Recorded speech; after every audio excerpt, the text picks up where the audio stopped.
Everyone wants to succeed in life, whatever that means to the individual. But how does one achieve their life goals? What are the criteria included in the list required to get from here to there? If you don't have talent, should you just give up? According to Angela Duckworth, high achievers need a whole lot more than talent. In fact, effort is worth even more and counts twice as much as talent. She believes and has proven that grit is the primary ingredient for achievement. Through her research and meetings with people, she calls people with a high level of grit paragons. This book highlights that having greater grit holds the key to living your dreams. The author has spent years researching what takes successful people to the top of their fields, what makes them tick, and keeps them exceeding even their own expectations. Every study that she has done led her to the same answer: grit. Unlike talent, grit is far from static. Grit can be nurtured and grown. This book guides you on how you can grow your own grit or that of those you care for. Just as the title of the book prescribes, grit is essentially an interplay between passion and perseverance. Without one or the other, grit cannot be found. Unfortunately, all these concepts are rather vague and abstract. After all, how do you quantify passion? For the author, just intense interest in one arena isn't enough for you to be gritty. The interest has to be long-term, sustained interest to guide you on the road to grittiness. As for perseverance, that's an easier idea around which to wrap your head. It is the strength and will to keep going, to work hard, and never back down. You need to be resilient, to bounce back from challenges stronger and ever ready to face more of the same. However, blind effort isn't enough either. You need to have something to lead you to success, you need direction too. This is where passion comes in. Combined, these two forces define grit. Regardless of the field or industry, we usually prioritize talent rather than hard work.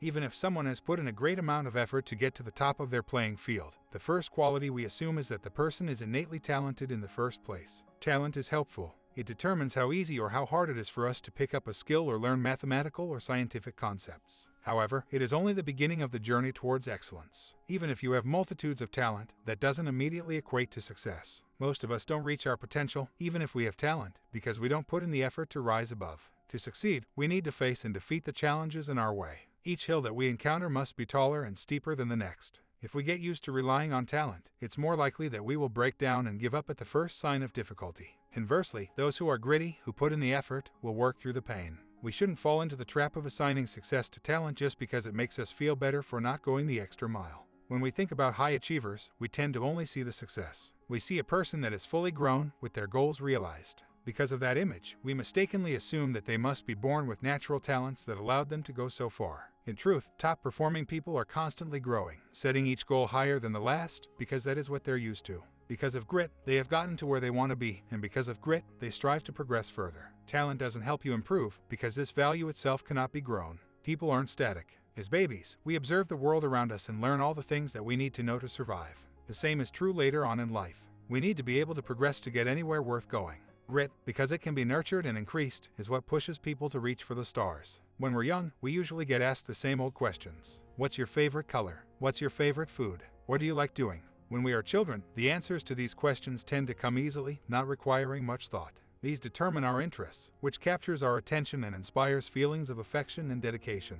As we move through life, our hobbies change, perhaps because our interests change as well. However, there will always be one thing that we go back to. This is where our passion lies. If this passion is grown with the investment of grit, then you'll be on your way to achievement. Having a vested interest in something, you will be more than ready to invest effort and hard work across long periods of time.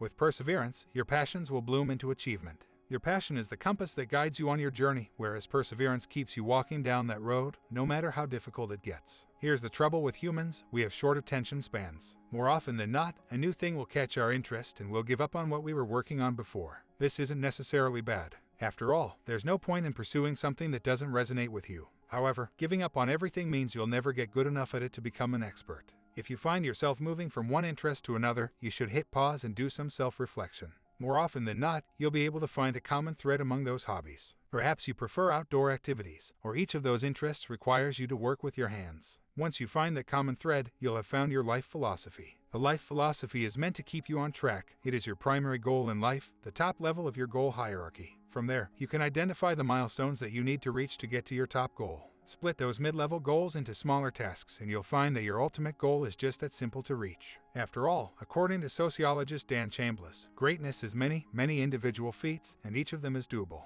There are people who, despite all their best efforts, never get far in life. Even if they have gone through improvement, they are now stuck on a never-ending plateau. This is a hurdle that a great majority of people experience. The root of the problem is that the wrong kind of hard work is being invested. Deliberate practice is much more important than blind effort. Here's what is meant by deliberate practice. It is pushing yourself out of your comfort zone, where you face challenges head-on. When working on improving yourself, you have to identify your weaknesses and then set stretch goals that overcome them. Once you achieve that goal, set newer, harder ones. From there, you will be doing deliberate practice and bettering yourself, growing your skill and mastery. Passion can lead us to great places. However, when the passion is something that focuses only on the self, it is easy to give up, even if you have already invested a lot of time and effort. For those at the top of their fields, their life philosophies, their ultimate goals, tend to involve other people and are meant for the betterment of society, even in the smallest of ways. Humans are social creatures at heart. No matter how selfish an action seems, in the long run, what we want to achieve tends to bring good to us all. This is regardless of field or industry and doesn't take into account scale either. When it comes to other people, we are more motivated, more willing to go that extra step. That's why it helps to find a grand purpose in our goals. Even if you're trying to help just one other person, you will go to great lengths to do so and improve yourself while doing it. Parenting is a tough job. Parenting for grit, even if you're a gritty person yourself, is even more challenging. Through her research, Angela Duckworth discovered that the parents of gritty people are both demanding and supportive, aspects that some may think are mutually exclusive. This style of parenting is called psychologically wise parenting.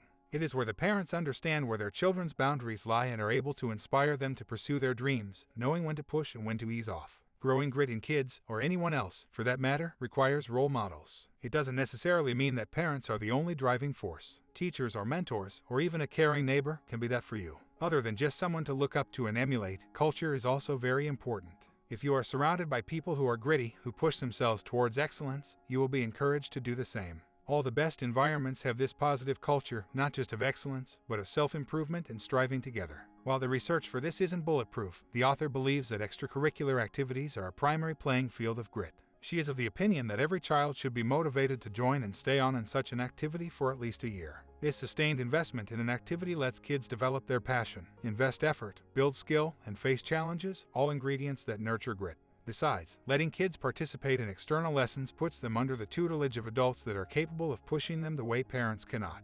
They will be shown role models and hopefully be surrounded by others who are striving towards success. Kids will learn discipline and have a culture of grit. When it comes to choosing a hard thing, it is okay to have to go through a few different options before settling on just one. After all, without first trying, you never know what you might be interested in the long run and what you truly want to excel at.